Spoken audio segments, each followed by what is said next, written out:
नमस्कार साथियों, हम आज पंडित दीनदयाल उपाध्याय राष्ट्रीय शारीरिक दिव्यांगजन संस्थान का दौरा करने जा रहे हैं। भारत सरकार के सामाजिक न्याय और अधिकारिता मंत्रालय के दिव्यांगजन सशक्तिकरण विभाग के अंतर्गत संचालित यह संस्थान मुख्यतः चलने फिरने संबंधी दिव्यांगताओं से ग्रस्त व्यक्तियों को चिकित्सा तथा पुनर्वास सेवाएं उपलब्ध कराता है। यह संस्थान नई दिल्ली में ITO के पास विष्णु दिगंबर मार्ग पर स्थित है तथा यहाँ बस, टैक्सी, ऑटो, मेट्रो तथा निजी वाहन से भी पहुँचा जा सकता है। संस्थान सप्ताह में 5 दिन यानी सोमवार से शुक्रवार तक खुला रहता है। तो चलिए अब संस्थान में प्रवेश करते हैं।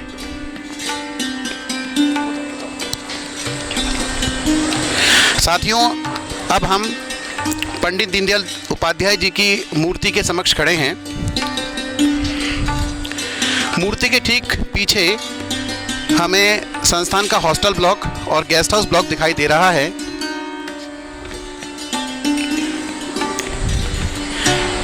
यही स्थान संस्थान में काम करने वाले स्टाफ और यहाँ आने वाले व्यक्तियों के पार्किंग के लिए भी सुनिश्चित किया गया है।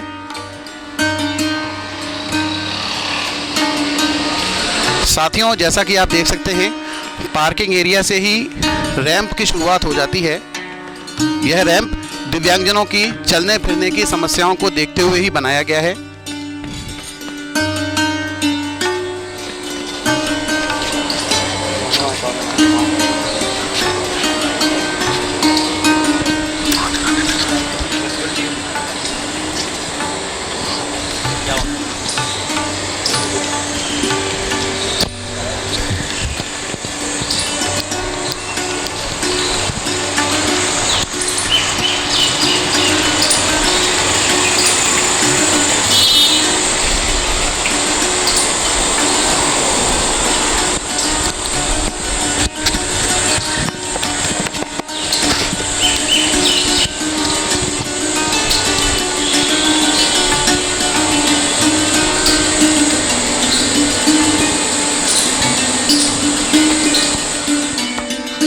साथियों, अब हम स्वागत स्थल की ओर बढ़ रहे हैं। संस्थान का स्वागत स्थल।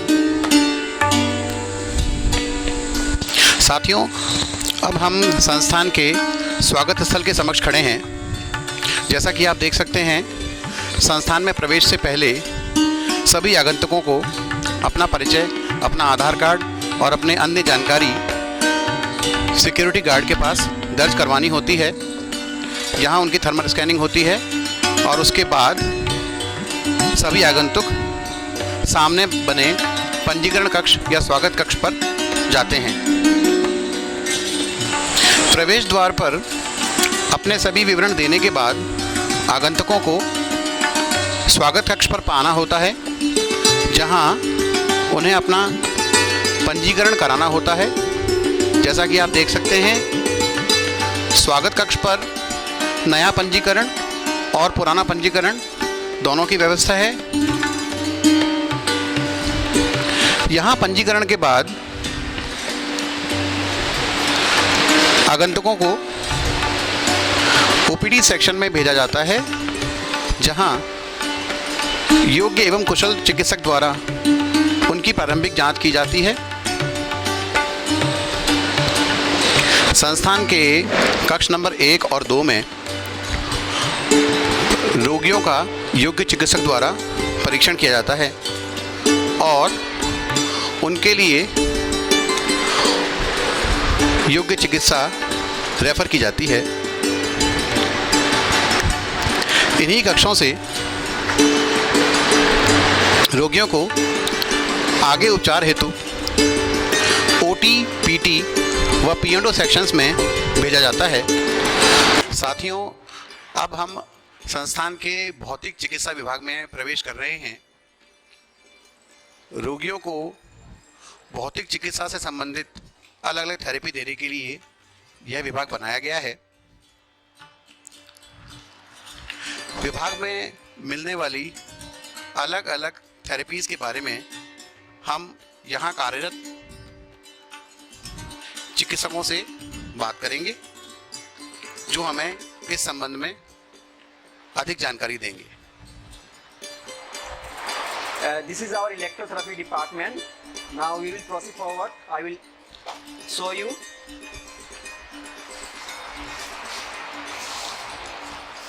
This is interferential therapy unit actually, and this is used for pain relieving, decreasing swelling, and there are so many reasons for using this, like decreasing spasm, pain, swelling.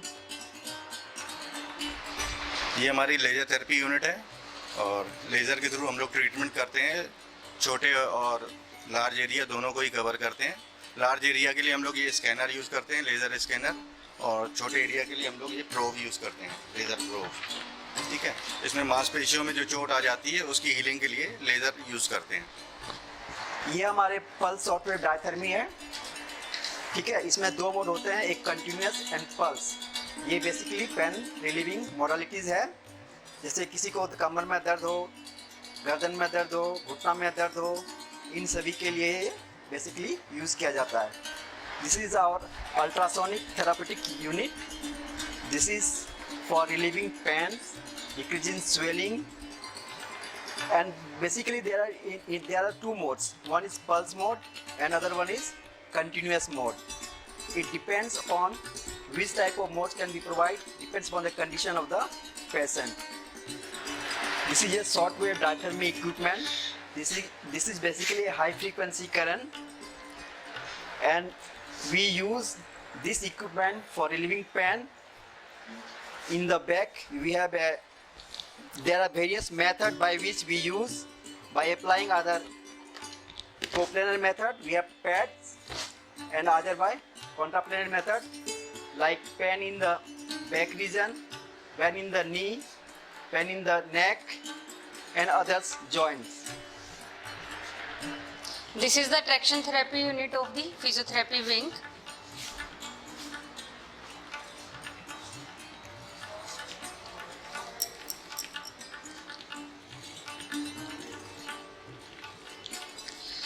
Traction is the mechanical force that we apply to the bony segments to separate the bony parts and to align the body segments.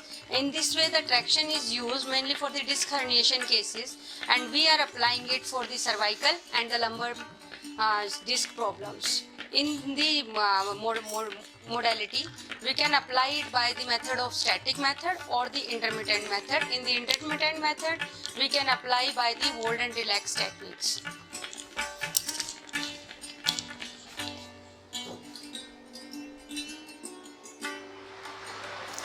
This is our gymnasium, part of physiotherapy department.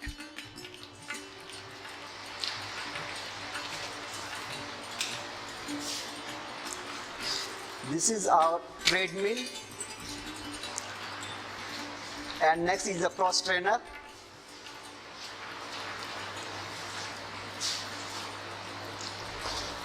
And this is our parallel bar, where we train the patient for gait training and balancing.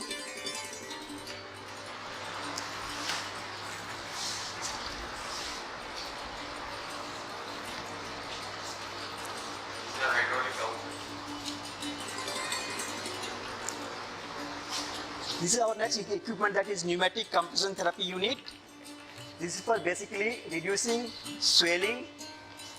The basic indications are lymphedema, venous stasis, and residual limb shaping.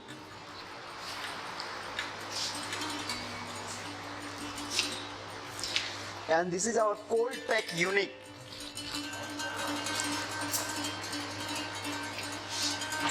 For reducing basically swelling in acute condition. This is basically a hydrocollectric pack unit, and the equipment is here, and this is basically used for reducing pain in the back, knee, cervical spine, and others.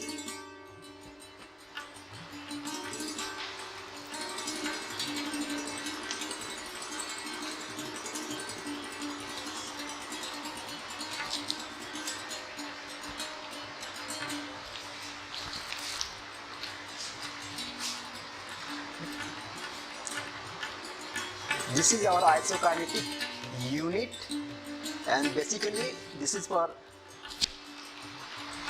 strengthening exercises and for testing of the muscles also.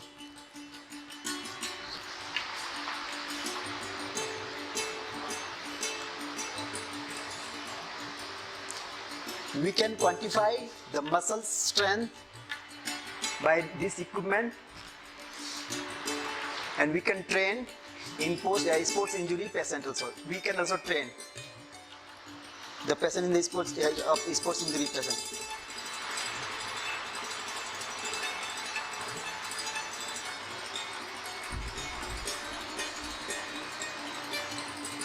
This is the wall bar, mainly used for the shoulder exercises, and we can also use it in the neurological cases along with the gym ball for the paraplegics or the hemiplegic patients to stand with the support. And this is the parallel bar unit along with the postural mirror to provide it the gait training and to provide it the visual feedback on how they will get the training in the improvement in the gait. Next is the suspension therapy unit. It is mainly used in the active assisted or the active resisted exercises for the neurological cases.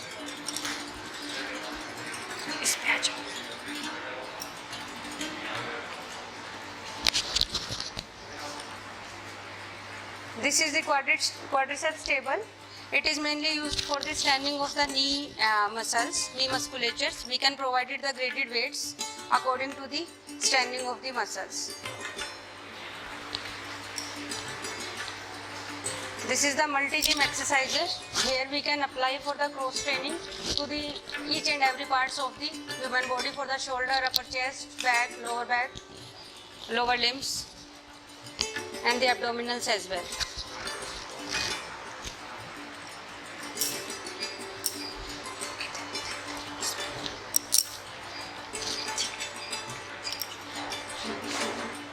This is the staircase. Here there are the different type of the steps of the unequal heights. There are the height is the large height and the smaller heights to train the individual to how to walk on the stairs.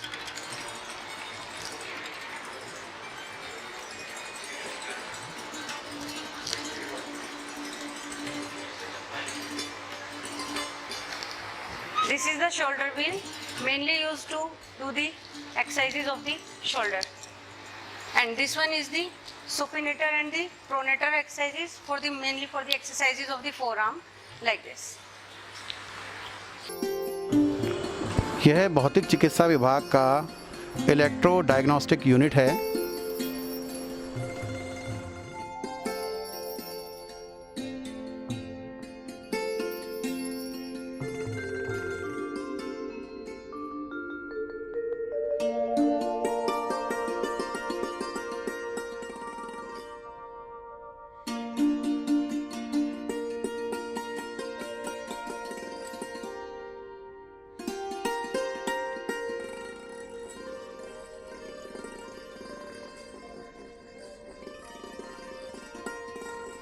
ये electro diagnostic equipment है जिसमें दो important चीज़ें हैं। एक तो nerve conduction velocity हम test करते हैं, दूसरा इलेक्ट्रोमायोग्राफी है जिसमें मसल्स की एक्टिविटी चेक करते हैं। जैसे हमारे पार्ट में हाथ में या लेग में कोई टच करता है तो हमारा ब्रेन उसको रिकग्नाइज़ करता है, लेकिन कभी इंजरी हो जाती है तो वो रिकग्नाइज़ नहीं कर पाता, या रिकग्नाइज़ करता है तो बहुत स्लो रिकग्नाइज़ करता है। तो कितनी स्लो है और कितनी इंजरी है उसको टेस्ट करने के लिए नर्व कंडक्शन कितना स्लो हो रहा है या फिर बिल्कुल कट हो गई है नर्व, उसको टेस्ट करने के लिए नर्व कंडक्शन वेलोसिटी टेस्ट करते हैं, जो कि इस इक्विपमेंट से होता है। उसके अलावा मसल्स कभी कभी पैरालाइज हो जाते हैं, वीक हो जाते हैं, उसकी एक्टिविटीज़ को चेक करने के लिए भी इस मशीन का यूज़ करते हैं। ये बहुत ही इम्पोर्टेंट डायग्नोस्टिक इक्विपमेंट है जिसमें न्यूरोलॉजिकल केसेस और कंडीशंस भी, जैसे मायोपैथीज़ है, ऐसे केसेस में भी इसको यूज़ करते हैं। साथियों, अब हम संस्थान के व्यावसायिक चिकित्सा विभाग के समक्ष खड़े हैं। व्यावसायिक चिकित्सा विभाग का अडल्ट सेक्शन यहाँ पर बनाया गया है। इस सेक्शन में संस्थान में आने वाले रोगियों को व्यावसायिक चिकित्सा अर्थात ऑक्यूपेशनल थेरेपी दी जाती है। जैसा कि आप देख सकते हैं, सेक्शन में तरह तरह के उपकरण व्यवस्थित रूप में रखे गए हैं। ये टिल्ट टेबल है, इसका उपयोग हम पेशेंट को खड़ा करने के लिए किए जाते हैं। Spinal cord injury patient, hemiplegic patient, paraplegia patients.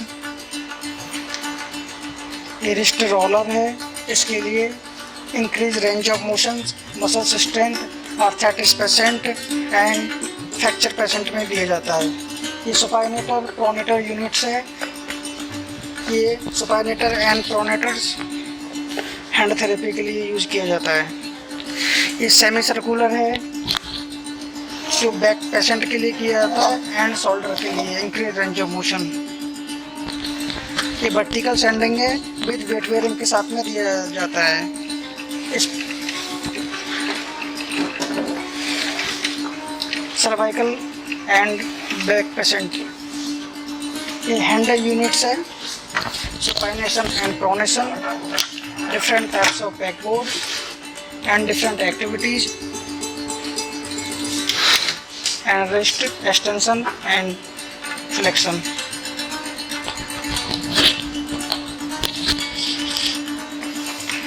Gripper exerciser for hand strength, incline sending, unilateral incline sending, इसमें हम वेट बढ़ा भी सकते हैं, कम भी कर सकते हैं। Increase muscle strength and range. Bilateral semi incline sending, ball with spoon, adaptive spoon. Different types of fork, gross motor,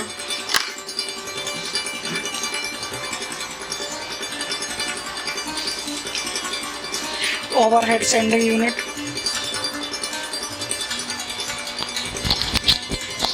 finger exerciser and horizontal sending unit.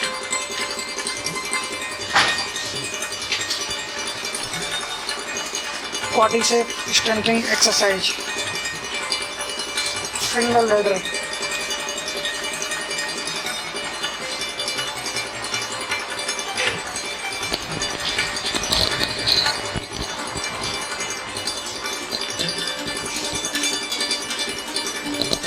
and rope and pulley exercise.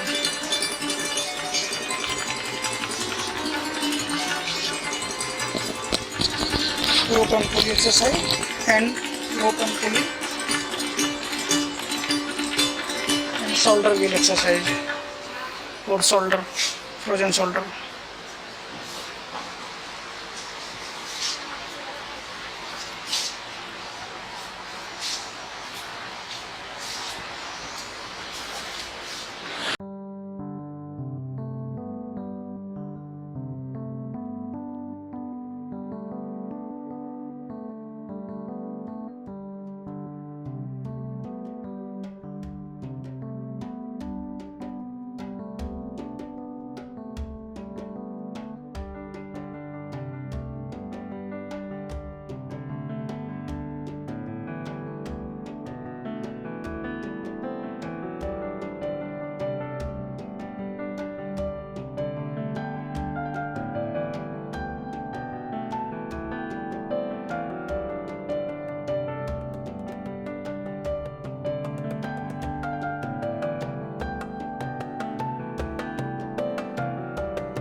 अब हम संस्थान के बाल अनुभाग के समक्ष खड़े हैं।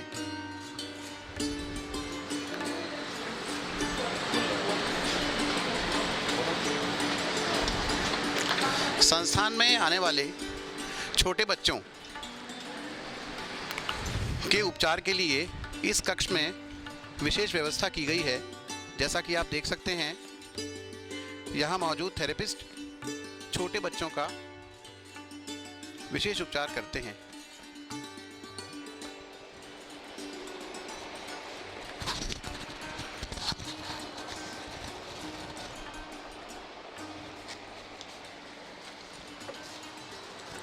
अब इसका भी मैडम को बनाना पड़ेगा।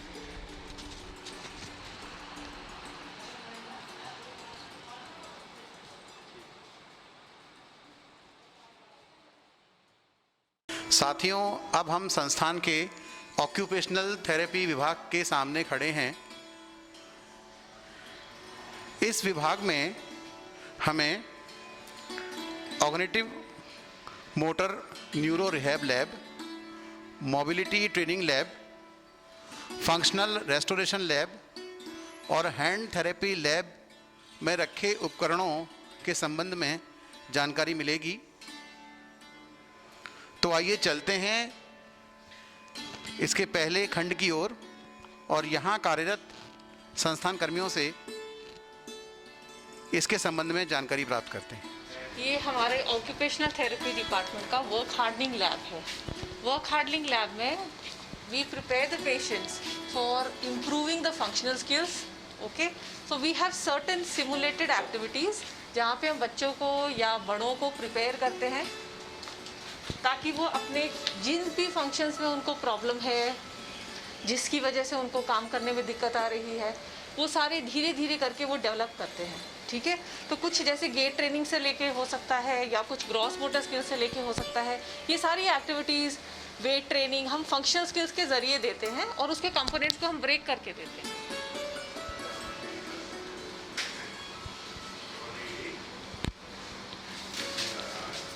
ये ऑक्यूपेशनल थेरेपी का psycho social and cognitive remediation unit है। इस यूनिट में बेसिकली बच्चों को और बड़ों को साइको सोशल स्किल्स के बारे में ट्रेन किया जाता है, जो अलग अलग तरीके से किया जा सकता है।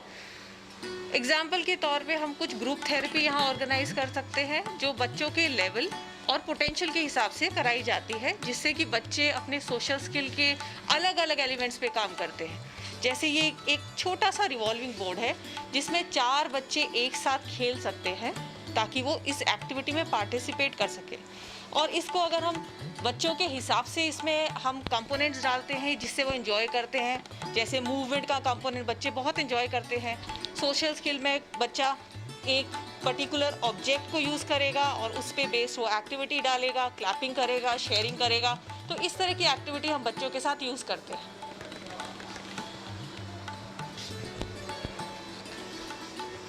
इसके अलावा क्योंकि चाइल्ड डेवलपमेंट एक बहुत इम्पॉर्टेंट अरीना है जिसके साथ साथ बच्चों का सोशल स्किल, कॉग्निटिव स्किल भी डेवलप होता है, तो ऐसे कुछ टॉयज़ जिसमें अलग अलग तरह के बच्चे शामिल किए जा सकते हैं, वो हम टॉयज़ के ज़रिए, which is very important, play as a medium use किया जाता है। कुछ ऐसे टॉयज़ हैं जैसे कि कोऑर्डिनेशन बोर्ड है।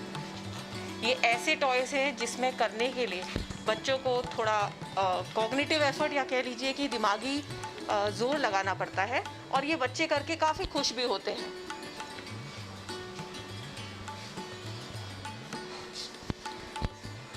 इसके अलावा सोशल स्किल ट्रेनिंग के लिए सबसे ज़्यादा उपयोगी ग्रुप थेरेपी पाई जाती है, क्योंकि ग्रुप एक ऐसी चीज़ है, group therapy is such a therapeutic medium जिसमें बच्चा बहुत सारे एसोसिएटेड स्किल्स या कह लीजिए प्ले स्किल्स डेवलप करता है, which is important for peer interaction and level of independence.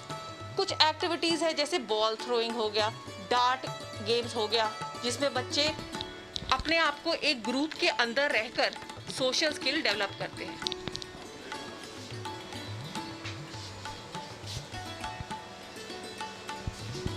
इसके अलावा बहुत सारे तरीके या ज़रिए हैं, जैसे सैंड प्ले, जो बच्चे सैंड प्ले एक ऐसी थेरेपी है जिसमें बच्चे बहुत ही खुश होते हैं, क्योंकि ये बच्चों को एक्सप्लोर करने का मौका देती है। बच्चे अपने इंटरेस्ट के हिसाब से अलग अलग टॉयज़ को एक्सप्लोर कर सकते हैं। इसमें अलग कॉग्निटिव स्किल्स यूज़ किए जा सकते हैं, जैसे कलर, शेप, साइज, वेट। तो और ये सेंसरी एक्सप्लोरेशन के लिए बहुत ही अच्छा होता है, और इसमें अगेन ग्रुप थेरेपी बच्चों के साथ यूज़ की जा सकती है।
साथियों, अब हम संस्थान के प्रोस्थेटिक्स एंड ऑर्थोटिक्स वर्कशॉप की ओर बढ़ रहे हैं।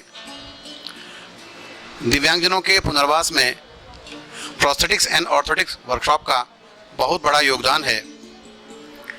चलने फिरने संबंधी दिव्यांगता से ग्रस्त दिव्यांगजनों को इस वर्कशॉप में तरह तरह के चलन संबंधी उपकरण दिए जाते हैं।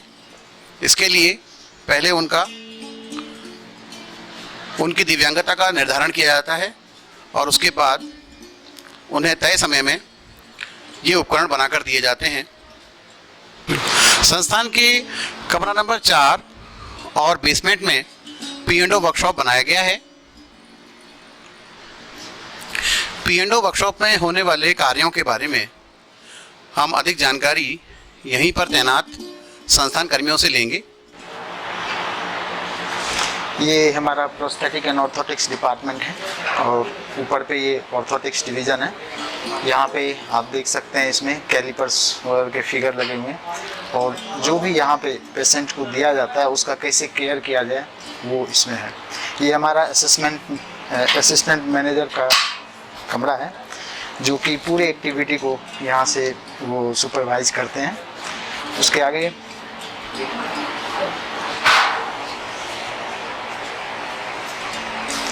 यहाँ पेशेंट आने के बाद इस असेसमेंट रूम में जाता है पेशेंट, जहाँ पे पेशेंट का असेसमेंट होता है और उसका प्रिस्क्रिप्शन किया जाता है। ये हमारा असेसमेंट रूम है और इस पे पेशेंट यहाँ जा कर के इस पे लेटते हैं और हमारे जो यहाँ पे प्रोफेशनल्स हैं वो असेसमेंट करते हैं। उसके बाद फिर यहाँ से असेसमेंट होने के बाद फिर बुकिंग रूम में जाता है। इधर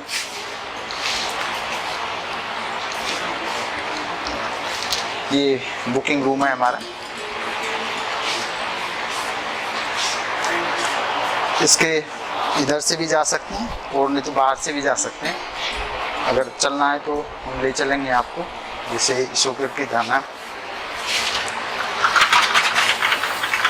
ये बुकिंग रूम है, पीछे वहाँ पेशेंट का फ़ोटो लिया जाता है और हमारे यहाँ एडिप स्कीम के through free of cost Indian citizen को, चाहे वो इंडिया के किसी भी कॉर्नर से भी लोग आते हों, उनको फ्री ऑफ कॉस्ट दिया जाता है।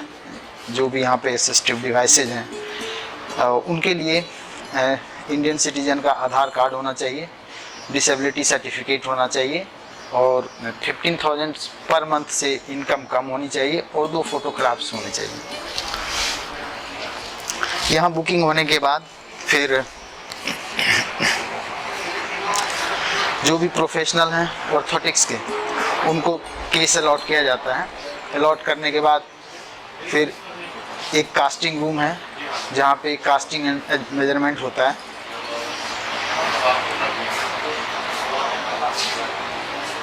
ये हमारा कास्टिंग रूम है। इस कास्टिंग रूम में पेशेंट का कास्ट लिया जाता है, जो भी डिफॉर्मिटी है उसके अकॉर्डिंग जो भी बनना है, जैसे फुट ऑर्थोसिस बनना है, एंकल फुट ऑर्थोसिस बनना है, KFO बनना है, नी एंकल फुट ऑर्थोसिस बनना है और स्पाइनल ऑर्थोसिस बनना है, जो कुछ भी बनना है यहाँ पे हम लोग उसका मेजरमेंट लेते हैं। इधर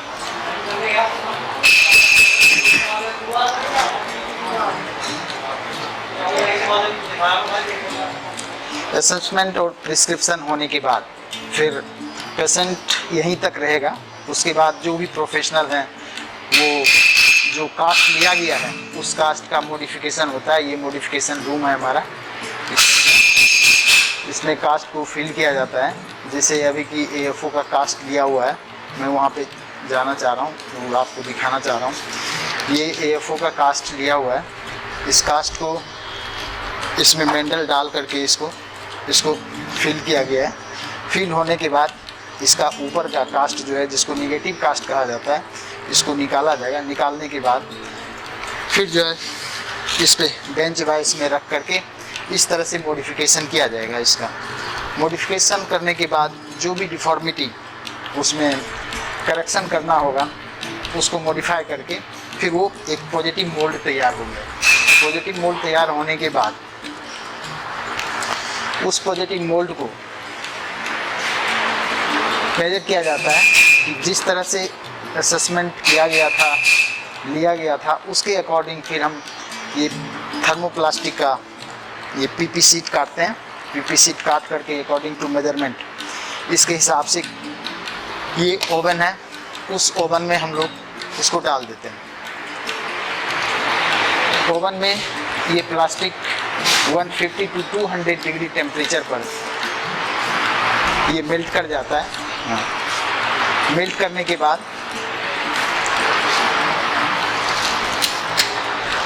इसमें 150 से 200 डिग्री टेम्परेचर पर मेल्ट करने के बाद फिर इस सीट को, प्लास्टिक सीट को, जैसे ये पॉजिटिव कास्ट है, पॉजिटिव मोल्ड है, जिस तरह से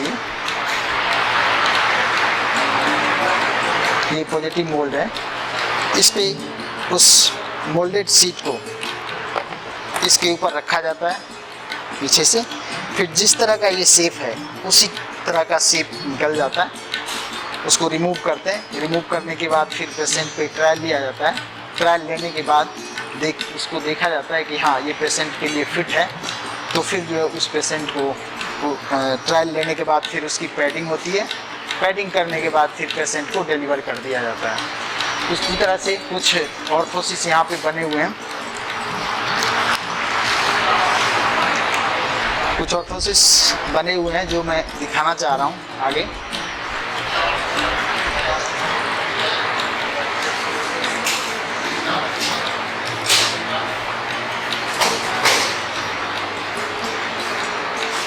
जैसे ये हमारा KFO बना हुआ है, इसको KAFO बोलते हैं, नी एंकल फुट ऑर्थोसिस कहा जाता है। इसमें ये AFO का पीस है, एंकल फुट ऑर्थोसिस का पीस है, ये काप बैंड है, ये मेटेलिक थाई बैंड है और ये सपोर्ट है, इसको बार है, ये मीडियल बार है और ये लेटरल बार है।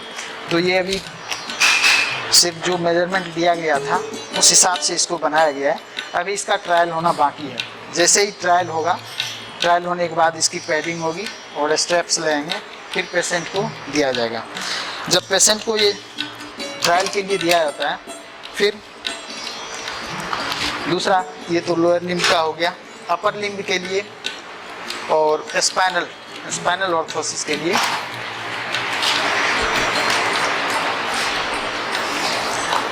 ये टेलर ब्रेस कहा जाता है। ये पेशेंट जिसको TB का पेशेंट हो या स्पाइन में जो भी डिफॉर्मिटी होती है उसके लिए हम लोग ये टेलर ब्रेस उसको देते हैं, CTLSO भी इसको कहा जाता है और टेलर ब्रेस भी कहा जाता है इसको। तो ये प्रोवाइड किया जाता है। ये काफ़ी लाइट वेट होता है, जिससे कि पेशेंट को जब वो फ्लेक्शन एक्सटेंशन करते हैं तो उसको पेन नहीं होने देता है। और उसके बाद ये TB जैसे डिजीज के लिए काफ़ी स्टेबिलिटी का काम करता है और ये ट्रीटमेंट में बहुत ही सहायक होता है, ट्रीटमेंट होता है। ये हमारे मशीन्स और टूल्स हैं। ये मशीन्स ग्राइंडर कहा जाता है इसको। ये ड्रिलिंग मशीन है जिससे कि होल किया जाता है, उसमें रिविटिंग करते हैं।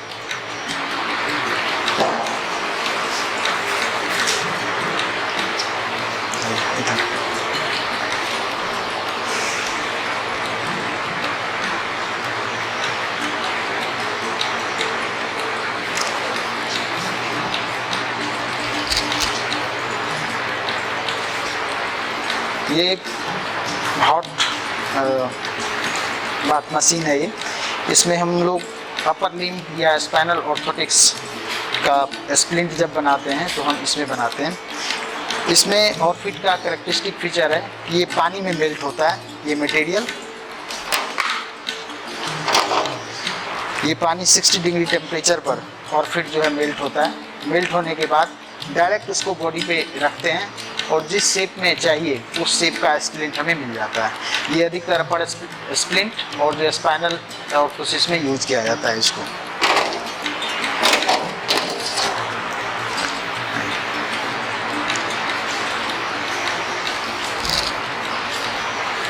ऑर्थोसिस प्रोवाइड करने के बाद फिर हम लोग उसकी गेट ट्रेनिंग करते हैं। ये गेट ट्रेनिंग, यहाँ पे मिरर लगे हुए हैं, पेशेंट सामने चलता है ऑर्थोसिस पहन करके और वो उसके सहारे जो है वो गेट ट्रेनिंग करता है कि किस तरह से पहनने के बाद जो है कैसे चलना चाहिए, हील स्ट्राइक करना है, जो भी है उसका टेक्निकल टर्म है वो यूज करके उसको बताया जाता है कि आप ऐसे चलेंगे, इस तरह से आपको स्टेबिलिटी आएगी। तो ये सारा गेट ट्रेनिंग यहाँ पे हम लोग करते हैं। उसके बाद फिर जब हम लोग ऑर्थोसिस उसको डिलीवर करते हैं तो जहाँ बुकिंग हुआ था वहाँ पे गेट पास उनको दिया जाता है। गेट पास होने के बाद पेशेंट उसको फ्री में वो ले जा सकता है, फिर यहाँ से वो चला जाता है, डिलीवर किया जाता है। पंडित दीनदयाल उपाध्याय नेशनल इंस्टीट्यूट ये कंप्लीट एक्सेसिबल इंस्टीट्यूट है पेशेंट्स के लिए, दिव्यांगजनों के लिए। यहाँ पे लिफ्ट भी हैं, लिफ्ट से जो भी दिव्यांगजन हैं वो किसी भी डिपार्टमेंट में ऊपर भी जा सकते हैं, नीचे भी जा सकते हैं और बेसमेंट में भी जा सकते हैं। इसके बाद यहाँ पे रैंप भी है, रैंप के सहारे भी दिव्यांगजन इसको यूज कर सकते हैं, इसीलिए ये कंप्लीट एक्सेसिबल है।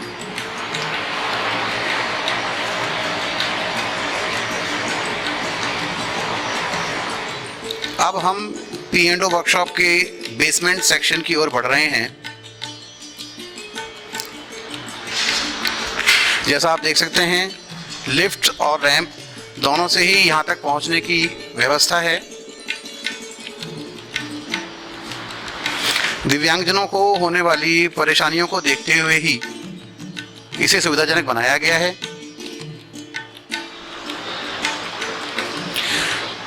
तो साथियों चलिए अब बेसमेंट वर्कशॉप में चलकर यहाँ कार्यरत कर्मचारियों से इस सेक्शन के बारे में अधिक जानकारी प्राप्त करते हैं। ये हमारा प्रोस्थेटिक सेक्शन है और बेसमेंट का जो हमारा प्रोस्थेटिक सेक्शन है IPH का, यहाँ पर ये जो पहला आप एरिया देख रहे हैं यहाँ पर पेशेंट जो हैं बैठे हैं और ये बैठने की जगह है पेशेंट की, जहाँ पे वो इंतजार करते हैं उनकी बारी का आने का, ताकि हम उनको असेसमेंट इवैल्यूएशन उनका कर सकें। हमारा जो स्टाफ है प्रोस्थेटिक यूनिट का ये पेशेंट को देखते हैं यहाँ पर और उनको हर तरीके से संभावित रिहेबिलिटेशन की शुरुआत करते हैं। उनका जांचना, उनका मेजरमेंट करना और उनकी फाइनल फिटमेंट और उनकी ट्रेनिंग, ये सारा प्रोसेस जो है यहाँ पे किया जाता है। आपको ले चलते हैं प्रोस्थेटिक यूनिट में। प्रोस्थेटिक यूनिट में हमारे पास हमारे यहाँ पे इंटर्नशिप के बच्चे और स्टूडेंट्स, हमारे 4th ईयर के स्टूडेंट्स, फर्स्ट ईयर से 4th ईयर के स्टूडेंट्स, इंटर्नशिप के स्टूडेंट्स, ये सभी लोग आकर यहाँ पे अपना काम सीखते हैं प्रोस्थेटिक यूनिट में कि किस तरीके से पुनर्वास से संबंधित चीज़ों को और उपकरणों को सीखा जा सके, बनाया जा सके। तो यहाँ पर तरह तरह के मटेरियल से हम जो है प्रोसेसेस का निर्माण करते हैं और पेशेंट को रिहैबिलिटेट करने में हम उनकी मदद करते हैं। यहाँ पर चाहे बच्चा हो या वृद्ध हो, सभी को सभी प्रकार की प्रोस्थेटिक एंड ऑर्थोटिक सुविधाएं जो हैं प्रोवाइड कराई जाती हैं। आप ये जो भी देख रहे हैं ये बहुत ही कन्वेंशनल एक संसाधन है हमारे पास, कन्वेंशनल तरीका है जिनसे हम प्रोस्थेसिस का निर्माण करते हैं।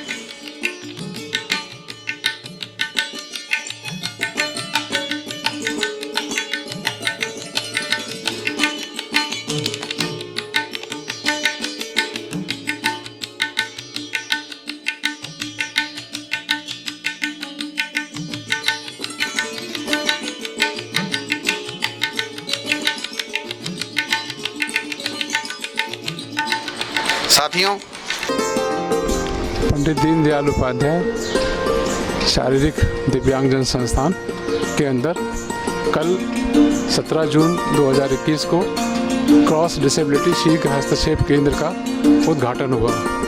इस क्रॉस डिसेबिलिटी शीघ्र हस्तक्षेप केंद्र में 0 से लेकर 6 वर्ष के दिव्यांग बच्चों की चिकित्सा एवं पुनर्वास की पूरी व्यवस्था की गई है। किसी भी तरह से कोई भी दिव्यांग बच्चा, चाहे वो आँखों से उसको कोई दिक्कत हो, चाहे सुनने और बोलने की कोई दिक्कत हो, चाहे शरीर की रूप से कोई दिक्कत हो, हर तरह के बच्चे का यहाँ पर चिकित्सा एवं पुनर्वास का पूरा प्रबंध किया गया है। ये हमारा रिसेप्शन काउंटर है, E1 इस कमरे का नाम है। मरीज को सबसे पहले यहीं पर आकर अपना रजिस्ट्रेशन कराना होगा। रजिस्ट्रेशन कराने के बाद मरीज के साथ सिर्फ उसका एक अभिभावक अंदर की तरफ जाएगा और बाकी अभिभावकों के लिए बैठने की यहाँ पर पूर्ण सुविधा की गई है। उनके लिए अखबार वगैरह का भी इंतज़ाम किया जाएगा ताकि वो यहाँ आराम से बैठ करके अपने बच्चे के इलाज को देखते हुए प्रतीक्षा कर सकें। आइए अब हम आपको इस सेंटर के आगे लिए चलते हैं।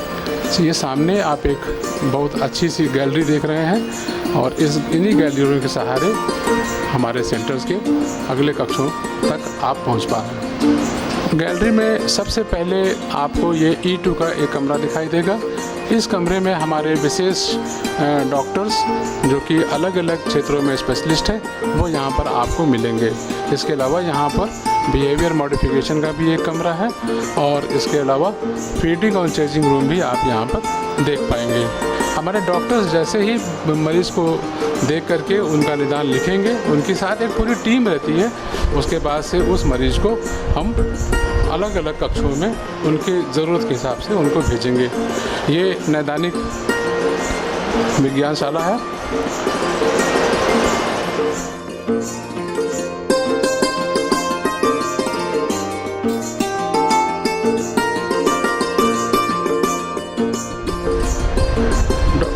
डॉक्टर से अपना इलाज लिखवाने के बाद मरीज को आगे के कक्षों में भेजा जाएगा और वो अपनी ज़रूरत के हिसाब से इलाज को ले सकेगा जहाँ पर। अभी आप आगे E3 का कमरा देखेंगे। E3 के इस कमरे में 2 तरह की चिकित्सा व्यवस्था की गई है। पहला फिजियोथेरेपी, दूसरा ट्रांसडिसिप्लिनरी थेरेपी। इन 2 चिकित्सा व्यवस्थाओं को इस कमरे में बहुत ही आकर्षक तरीके से देने की व्यवस्था की गई है। आप देख सकते हैं कि इन कमरों के फर्श को किस तरह से रबड़ मैट के साथ बनाया गया है ताकि इलाज लेते समय कोई छोटा बच्चा अपनी दिव्यांगता की वजह से अगर गिरे तो उसे चोट न लगे। आप ये भी देख सकते हैं कि कमरों की दीवारों को भी अच्छी खासी पैडिंग करके बनाया गया है ताकि पैडिंग के सहारे बच्चों को चोट ना लगे। सभी उपकरण और सभी फर्नीचर्स आप देख सकते हैं एकदम नए और आकर्षक तरीक़ों से रखे गए हैं जिन्हें अभी व्यवस्थित करके और इन बच्चों का इलाज यहीं पर हो पाएगा। दीवारों को भी बहुत ही सुसज्जित चित्रों के साथ, आकर्षक चित्रों के साथ सजाया गया है ताकि बच्चों को यहाँ आने पर अच्छा लगे और उनको चिकित्सा लेने में किसी भी प्रकार का कोई कष्ट न हो। पूरा कमरा और ये पूरा हॉल वातानुकूलित है ताकि बच्चों को किसी भी प्रकार की कोई हवा वगैरह की कोई दिक्कत ना हो और गर्म मौसम में भी वो अपना इलाज अच्छे से ले सके।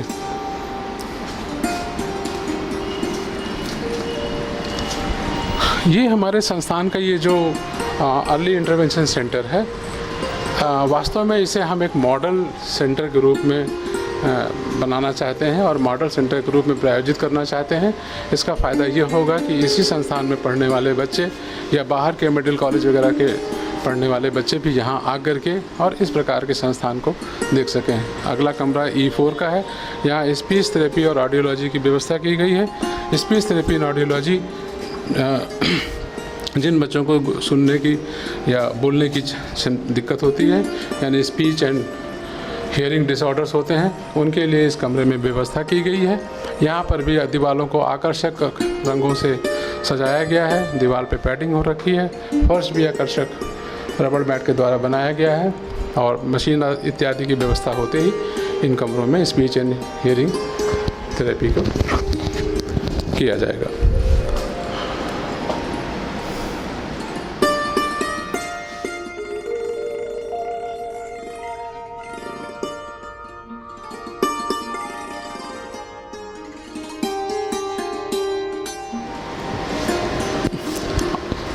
आइए हम आपको अब अपने अगले कक्ष की तरफ ले चलते हैं। अगला कक्ष है E5 प्रोस्थेटिक्स एंड ऑर्थोटिक्स का ये कमरा, जहाँ पर हम अपने दिव्यांग बच्चों के लिए उनकी जो भी आवश्यकता है, विशेष प्रकार के कैलिपर्स या विशेष प्रकार के जूते या विशेष प्रकार के किसी भी स्प्लिंट इत्यादि की आवश्यकता होती है, तो हम ऐसे स्प्लिंट्स कैलिपर्स को यहाँ पर उन बच्चों के लिए तुरंत ही उपलब्ध कराएंगे और 1 दिन या 2 दिन के अंदर बच्चों को उनका उपकरण बड़े आसानी के साथ दिया जा सकेगा। ऐसी व्यवस्था यहाँ पर की गई है। ये इसलिए किया गया कि छोटे बच्चों को जितनी जल्दी चिकित्सा मिल सके, जितनी जल्दी सहायक उपकरण मिल सके, उतनी ही जल्दी वो और उतने ही ज़्यादा वो अपने दिव्यांगता से ठीक हो पाएंगे और अपने आप को स्वस्थ महसूस करेंगे। आप जानते ही हैं कि एक दिव्यांग बच्चा अगर किसी वजह से किसी परेशानी में है तो न केवल वो बच्चा देश के लिए एक बोझ बनेगा, बल्कि उनके माता पिता भी उसके साथ लग जाते हैं, और जो देश के विकास में एक तरह की बाधाएं हैं। इन्हीं सभी बाधाओं को दूर करने के लिए इस अर्ली इंटरवेंशन सेंटर का हमारी सरकार ने बनाने की प्रेरणा दी है हमारे संस्थान को, और जिसे संस्थान इसे बना पाया। आइए चलते हैं अगले कक्ष की तरफ। अगला कक्ष है E6। यहाँ पे आपको 4 थेरेपी मिलेंगी, 4 तरह की सेवाएं मिलेंगी।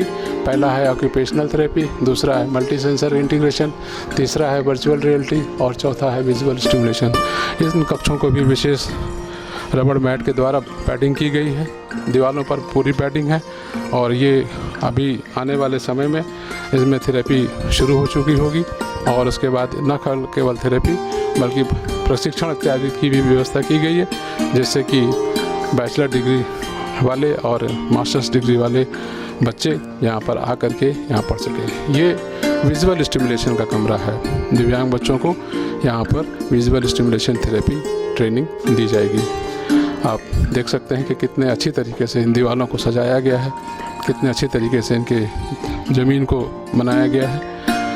विजुअल स्टिमुलेशन के बाद आप देख सकते हैं दूसरा कमरा, ये वर्चुअल रियलिटी का रूम है। यहाँ पर कंप्यूटर और टेलीविज़न के माध्यम से बच्चों को एक्सरसाइज दिया जाएगा ताकि उन्हें एक आभासी वातावरण के माध्यम से उनका मेंटल लेवल ठीक किया जाएगा, उनका और भी दूसरे तरह की ट्रेनिंग और थेरेपी दे करके उनके हाथ पैरों को मजबूत किया जाएगा और उनका मानसिक स्वास्थ्य और दूसरे तरह के स्वास्थ्य भी इसमें ठीक होंगे। इसके बगल में आपने देख रहे हैं यहाँ पर ऑक्यूपेशनल थेरेपी का ये कोना है, जहाँ पर बच्चों को ऑक्यूपेशनल थेरेपी दी जाएगी। ऑक्यूपेशनल थेरेपी में ज़्यादातर बच्चों का दैनिक जीवन की जो क्रियाएं होती हैं जिसमें वो सक्षम नहीं होते हैं, जैसे कि हाथ से कोई चीज़ पकड़ के खाना या बिस्किट को उठाना या पानी का गिलास पकड़ना या अपने किताब कॉपी के पन्ने को मोड़ना या पेंसिल पकड़ना या रबड़ पकड़ना, इस तरह के जितने दैनिक क्रियाकलाप हैं जहाँ की उनकी मांसपेशियाँ काम नहीं करती, तो ऑक्यूपेशनल थेरेपी में विशेष तरह की एक्टिविटीज़ को करा करके, विशेष तरह के उपकरणों को बना करके, उनकी थेरेपी वगैरह दे करके बच्चों को उनके दैनिक जीवन में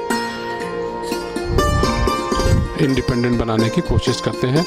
और ये जितनी जल्दी इंडिपेंडेंट होते हैं उतनी जल्दी ही ये जो है अपने जीवन में अच्छा से अच्छा काम कर पाते हैं। आपको पता ही है कि कोई भी दिव्यांग बच्चा जब दिव्यांग होता है तो सबसे पहले वो उसकी अपने जीवन में डिपेंडेंसी आ जाती है। इसी डिपेंडेंसी को ख़त्म करते हुए ऑक्यूपेशनल थेरेपी एक बहुत बड़ी भूमिका निभाता है बच्चों के जीवन में और उनकी दिव्यांगता को दूर करने में। ऑक्यूपेशनल थेरेपी के इस कमरे को भी बहुत अच्छे से सजाया गया है। आप चित्र वगैरह देख सकते हैं दीवारों में कितने अच्छे तरीके से।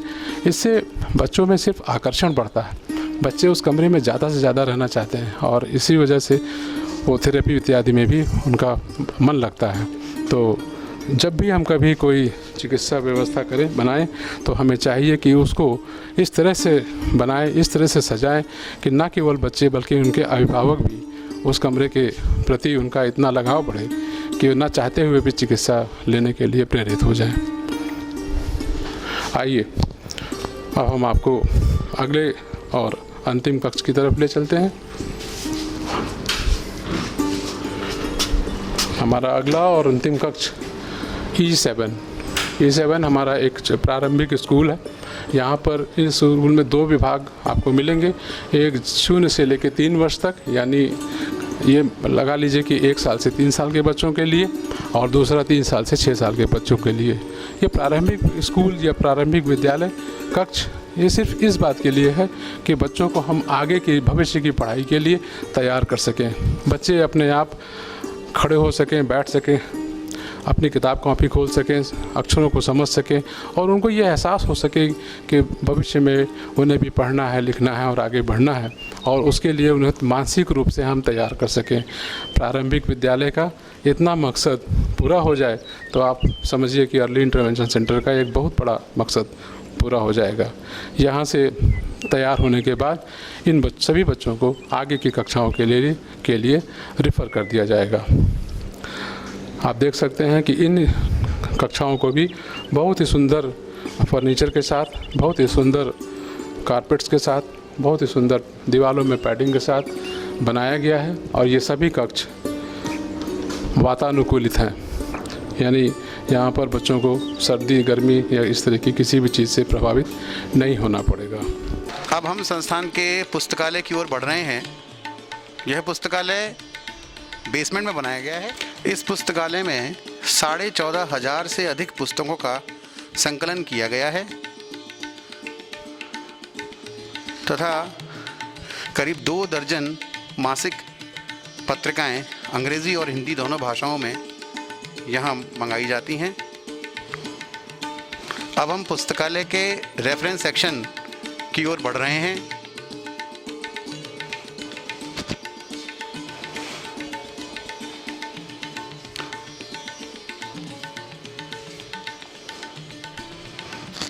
जैसा आप देख सकते हैं विद्यार्थियों, संकाय सदस्यों सभी के लिए यहाँ पढ़ने की अच्छी व्यवस्था की गई है।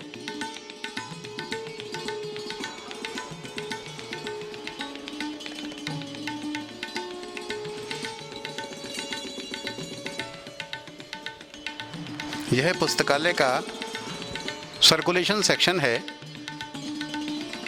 आइए अब सर्कुलेशन सेक्शन के अंदर प्रवेश करते हैं। जैसा आप देख सकते हैं यहाँ पुस्तकों के लिए बुकिंग इशू काउंटर बनाया गया है।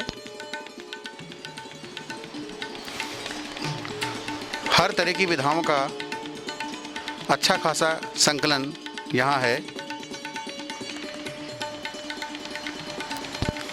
संस्थान के OTPT और P&O पाठ्यक्रमों में अध्ययनरत छात्र छात्राएं यहाँ से पुस्तकें इशू कराकर वापस कर सकते हैं। यहाँ बैठकर उनके पढ़ने की भी व्यवस्था की गई है।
आइए अब आपको एक क्लासरूम में लिए चलते हैं। संस्थान में अध्ययनरत ओटी, पीटी और पीएनडो के छात्र छात्राओं के लिए संस्थान में कई क्लासरूम्स बनाए गए हैं।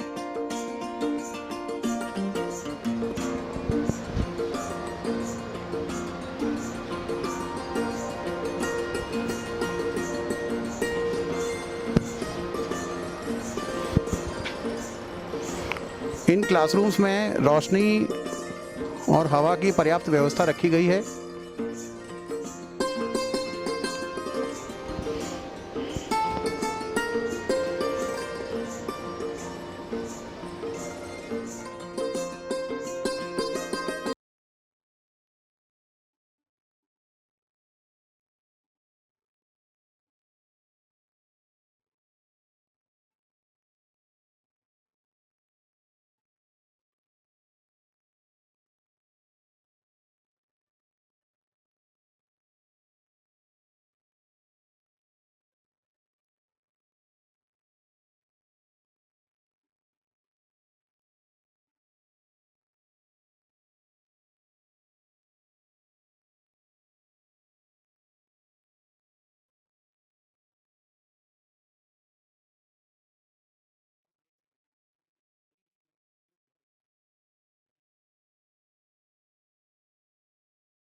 बाल अनुभाग के सामने रोगियों के प्रतीक्षा के लिए वेटिंग लॉन्ज बनाया गया है।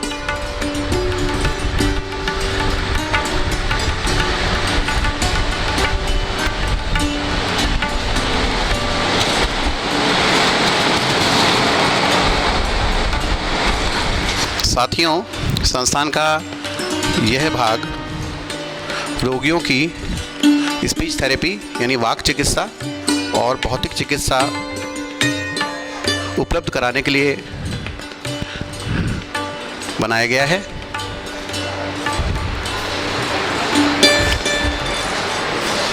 यहाँ से हम सीधे भौतिक चिकित्सा विभाग में प्रवेश करेंगे।